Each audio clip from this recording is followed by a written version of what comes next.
Yo, yo, good morning. Good morning, good morning, good morning. Good morning, freedom marchers, freedom family, freedom lovers, and freedom fighters. Snapzilla Gorilla here, hitting y'all with this quick live stream. I wanted to really get into this, really talk about this whole situation with P-Diddy, but from a different angle, right? We know P-Diddy is on trial for racketeering, right? He has been hit with a RICO charge, and the trial is going on right now. I think it's we're in the second week of the trial, apparently. And so, there were witnesses that came out. There were people that, spoke out against P-Diddy for the prosecution side, and it's looking like, it's appearing as though there is not a good case against P-Diddy right now, from what I understand, right? Because at the end of the day, this guy is on trial for RICO charges. But the focus has been on his treatment of Cassie, right? And that has nothing to do with RICO. RICO is racketeering, intimidation, right? It's a number of things that you do as a criminal organization. And RICO came about because a lot of the organized crime bosses weren't doing the crimes themselves. They had an organization doing the crimes, so they stayed far away from the criminal activities. And so it was very difficult for the government to prosecute these bosses because, like I said, they insulated themselves very well. So they came up with the RICO predicate. The RICO predicate allowed the government to arrest and prosecute these bosses based on giving orders, right? So that's where RICO came from. And yeah, that's not what they're doing with P. Diddy right now. Right now they're talking about domestic abuse and whatever the case may be. But nonetheless, we're not getting into that. I wanted to talk about why this trial shows why discipline is very important. Discipline in general for men and women, right? But particularly for men, because if you don't show any level of discipline in this day and age as a man, you will get screwed, right? They will try to screw you. You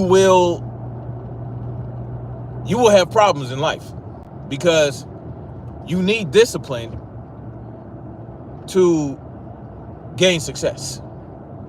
And even though, and you need discipline to maintain that success. You need discipline to gain success and to maintain that success. Because on your way to success, on your way to riches or whatever your goal is, you might show some level of discipline in your business life, right? Like you're ambitious, you're smart, you're tactical, you have a mind for business, and like P. Diddy did, right? P. Diddy had a mind for business early on in his life. And so that's how he was able to build Bad Boy and do other things to become a mogul, right? But during that same period and throughout his continued success, he participated in a lot of shit. He showed a lack of discipline in his personal life. He showed a lack of discipline in his personal life, and that has come back to haunt him within the last year. Now, it could be that all these things that they saying Diddy did, right, with the prostitution and the sex parties and the drugs and all this, that, and the third. Well, as long as everybody involved willingly participated, and as long as everybody involved were adults, then there shouldn't be a problem, right?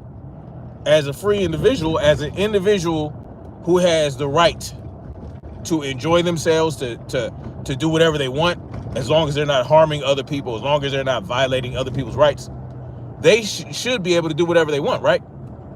Well, here's the problem with that. Here's the problem.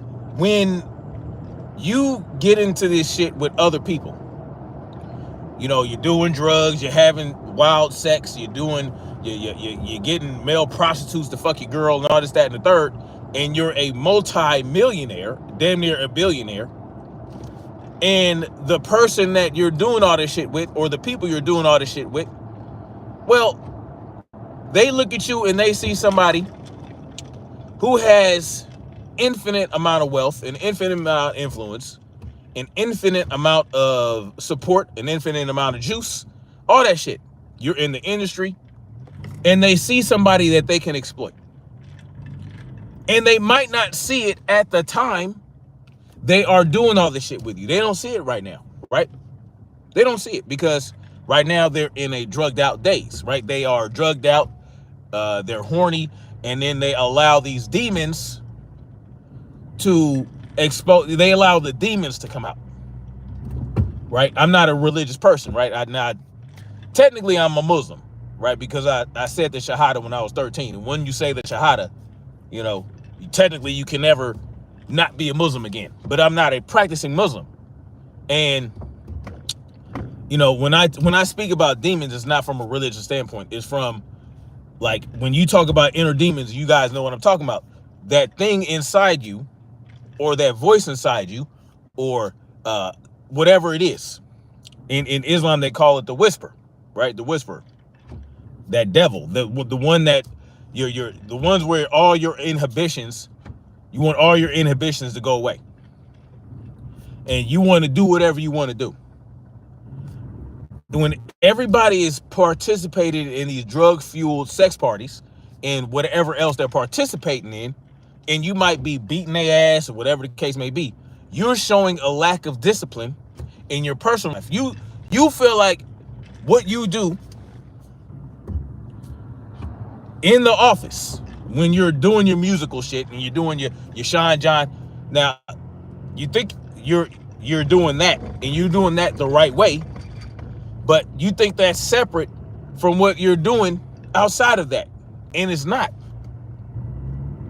It's not separate, because when you are dealing in the real world and you do have a level of success, things start to creep out when it's convenient for those that want to come for you. When you show a lack of discipline in your personal life, it will haunt you in your business life, in your work life, if you let it get out of control. And this is why discipline is important in the office and out the office, on the job site, off the job site, right? Like for me, for example, you know, when I was in my early 20s, I say my late teens or early 20s, mid 20s, I was out of control. I showed a lack of discipline in my personal life when it came to dealing with women, right? I was a horn dog. I was banging whatever chick would give me the draws, right? If you looked now I had some standards, of course, right? But I was able to pull basically whatever chick I wanted, you know, and I was doing my thing, right? I was doing a lot of shit. Julio Funes was good. Unleavened Evan was good. Good morning. Julio Funes, no, I do not speak Spanish. I need to learn to speak Spanish, but, you know, I tried that Duolingo stuff and Pimsleur Spanish. I just need to be consistent. I haven't been consistent with trying to learn Spanish, but nonetheless, I was in my 20s. Now, I'm no P-Diddy, right? I'm not a millionaire, billionaire, right? And I was not, I didn't do drugs necessarily, right? I might have smoked some weed, you know what I mean? But when I was doing what I was doing with these women, for me, there were no drugs involved. There was barely any alcohol involved 9 times out of 10. It was just, you know, me, my horny ass and a woman's horny ass getting it in. But I showed a lack of discipline because anytime I was horny, I would just go get me a chick, hit up a chick that I already had, or whatever the case may be, to dip my, to drop some off in their drawers. And eventually, it caught up with me.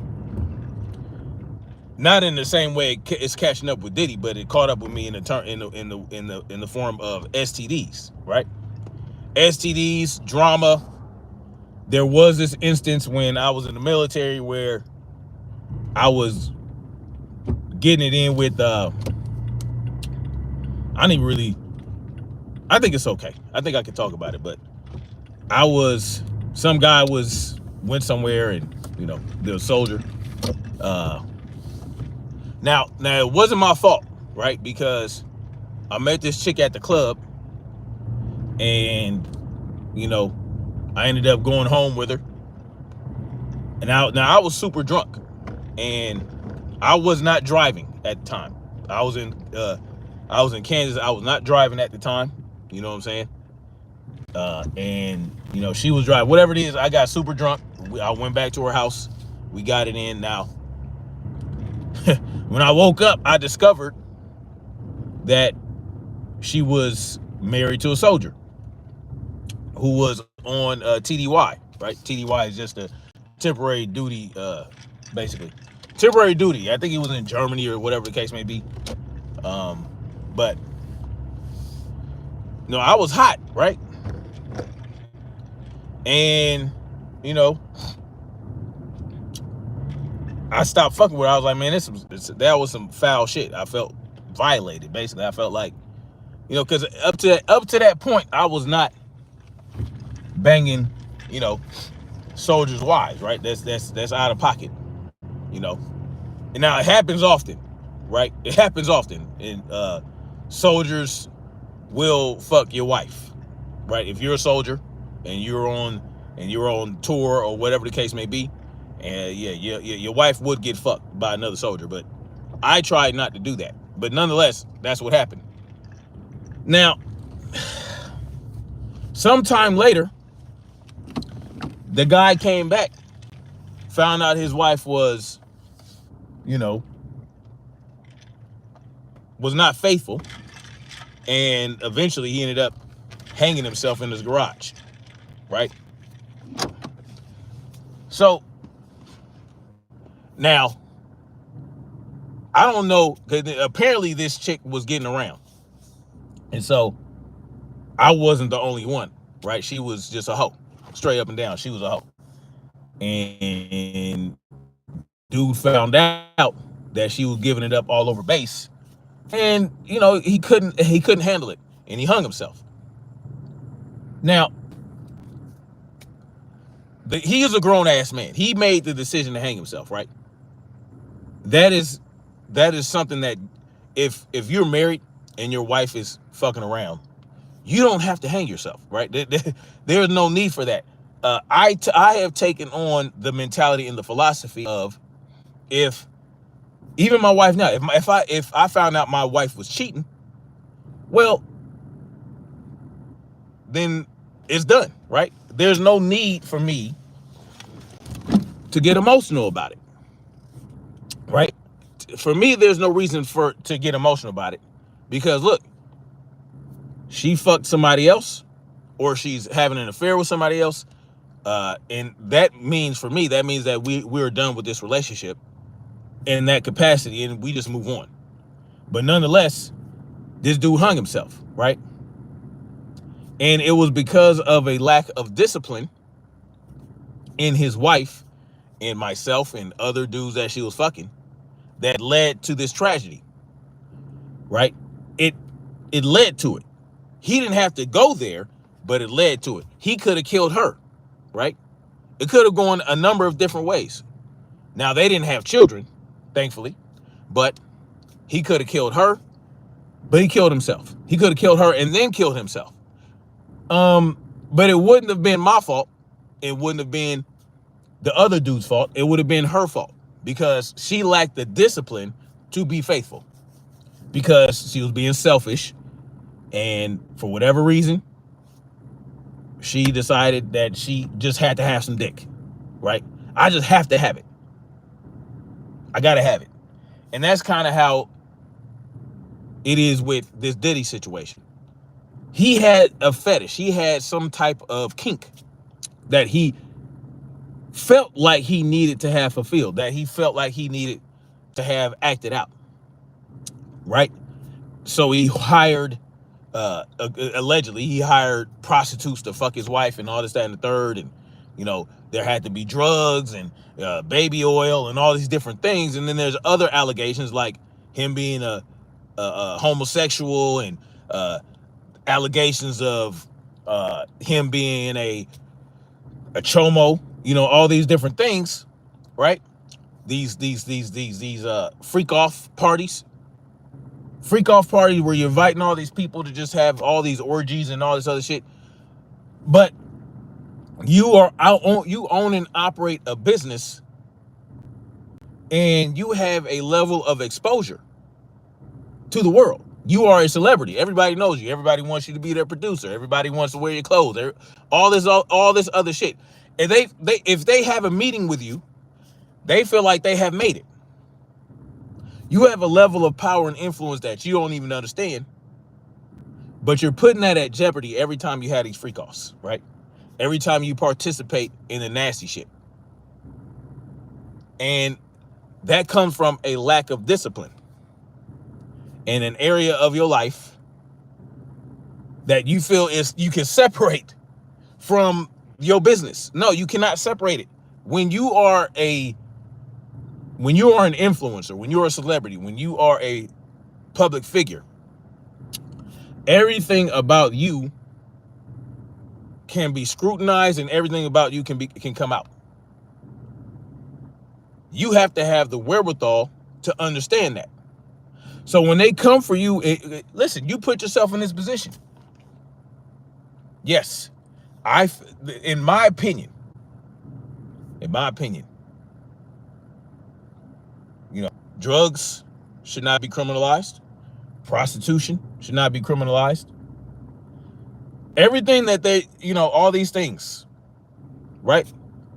And the reason I say that, I've explained before why prostitution should be legal, why, you know, drugs should be decriminalized. Drug use should be decriminalized, because prohibition of these things creates more criminality.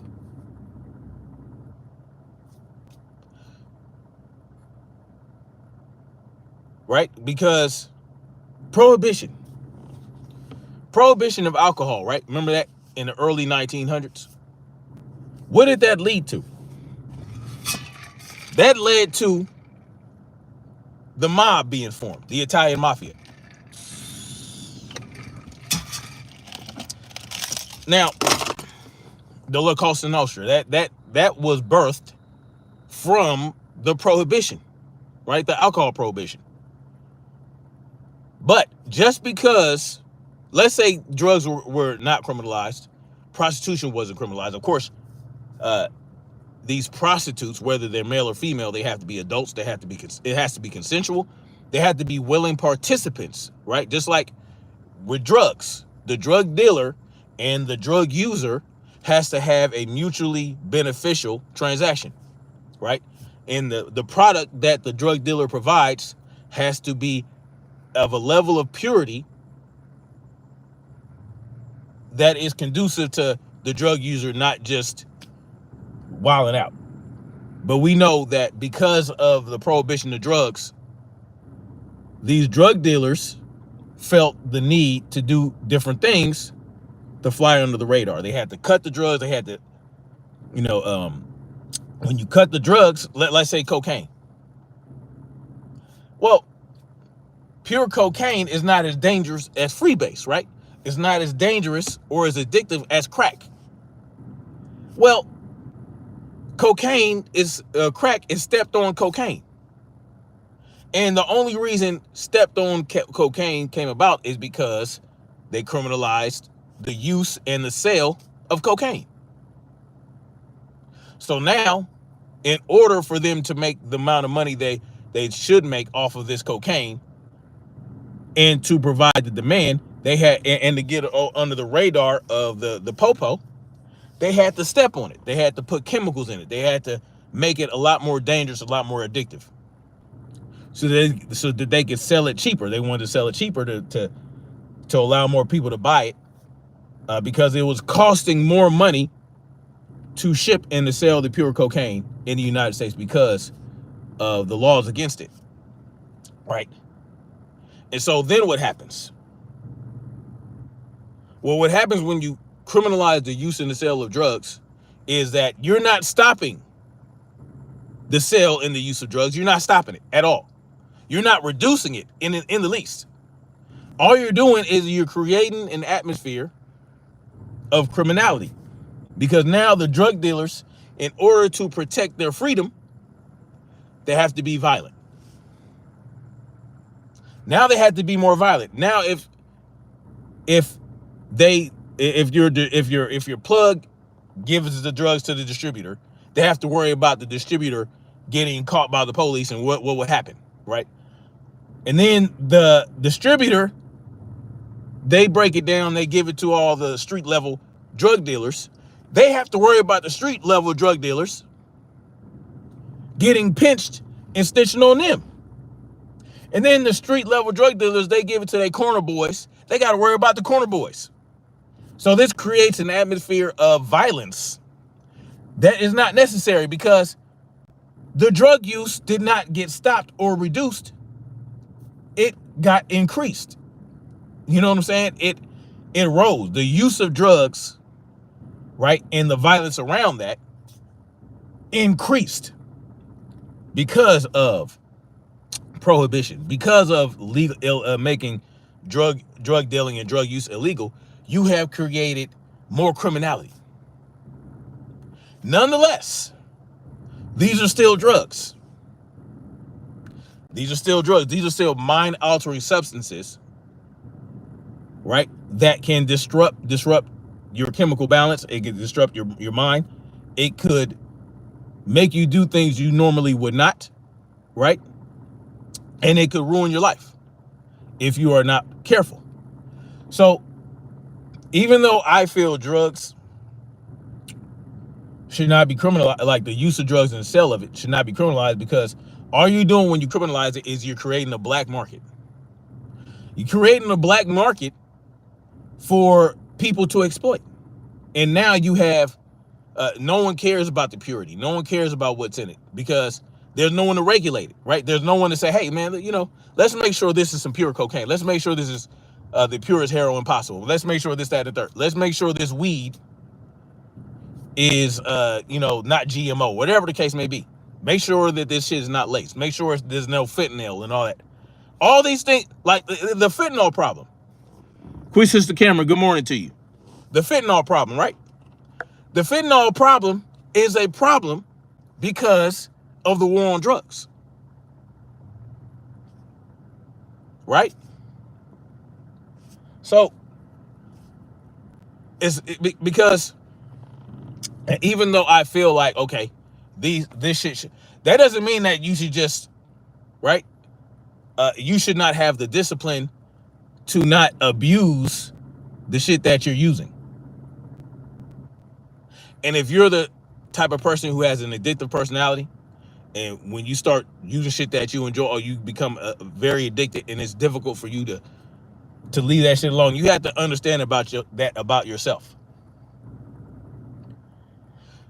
Now, P-Diddy clearly had a fetish, things that he enjoyed, or whatever the case may be, that consisted of all kind of nasty, freaky shit. And he allowed it to take over many parts of his life. Because listen, to do these freak offs and have all these drugs and hire all these prostitutes